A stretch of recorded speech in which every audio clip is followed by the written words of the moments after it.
আমরাও অবশেষে চলে আসলাম পদ্মবিল। অনেক পদ্ম গাছ দেখা যাচ্ছে এবং আমরা অনেক পদ্ম ফুলও ছিঁড়েছি। শুভঙ্কর স্যার একটু পদ্ম ফুলগুলো যদি দেখাতেন। এই যে অনেক অনেক দারুণ, unlimited। সেই সেই সেই মজা। ঘরে বসে থাকলে কিন্তু এ ধরনের এনজয় করা যাবে না লাইফটা কিন্তু খুবই শর্ট।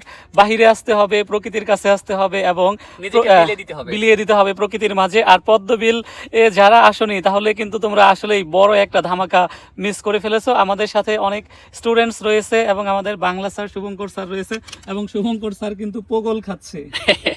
এখন আপনারা এই যে স্যার বললেন যে পোগলটা কি, আসলে আপনারা অনেকেই জানেন না হয়তো যে পদ্ম ফুলের সাথে পদ্ম ফলও পাওয়া যায়। এই যে এটা কিন্তু এই গাছেই পাওয়া যায়। আপনি এইদিকে একটু দেন। এই যে এই ফলগুলো কিন্তু শুকায় গেছে। তো যেগুলো কাঁচা, আপনারা যারা পদ্মবিলে আসবেন যদি এই টাইপের কিছু দেখেন তাহলে এর ভিতরে দেখেন এই যে ফল পাওয়া যাচ্ছে, ফল দেখা যাচ্ছে। এখন ওইখান থেকে আমি একটা বের করেছি, এখন একটু আগান। এটাকে আঞ্চলিক ভাষায় বলা হয় পোগল। কি বলা হয়?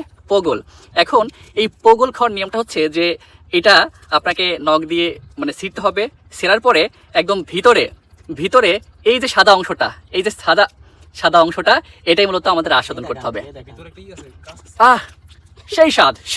আমারও কিন্তু লোভ হয়ে গেল, আমারও খাইতে ইচ্ছা করতেছে। সো আমাদের সাথে স্টুডেন্টস আছে, তো তোমার অনুভূতি যদি ব্যক্ত করতে। অনুভূতি আসলে সত্যি বলতে এমন অনুভূতি আমার লাইফে এখনো আমি করতে পারি নাই, যে অনুভূতিটা আমি এই পদ্মবিলে এসে পাইছি। সত্যি বলতে অসাধারণ, এক কথায় অসাধারণ একটা অনুভূতি পাইছি আমি। আমরা তানভীরের সাথে একটু পরিচিত হব, যাদের বাসায় আমরা মূলত এসেছি। যে আমাদের এখানটা এই সৌন্দর্যটা খুবই মনোমুগ্ধকর। আমি সবাইকে বলবো সময় থাকলে এখানে আসবেন, এসে ঘুরে যাবেন। অসাম। আমাদের আরেকটা ছোট ভাই আছে। তো তোমার অনুভূতি কি তা আমাদের ঘোরাতে পেরে? আমাদের বোটম্যান অনেক সুন্দর নৌকা চালাতে জানে। আমার অনুভূতিটা অনেক ভালো।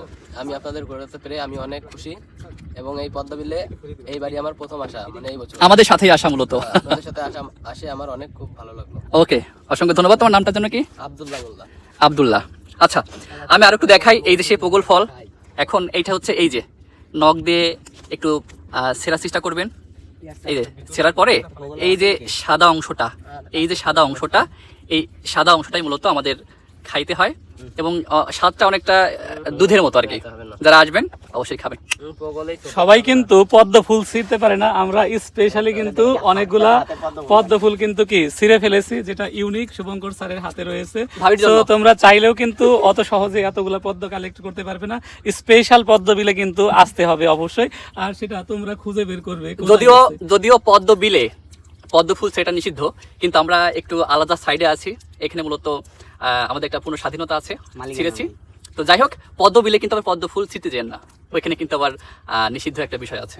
সো ঘরে শুয়ে না থেকে প্রকৃতির কাছে আসো, পদ্ম বিলে আসো এবং ন্যাচারাল বিউটি উপভোগ করো।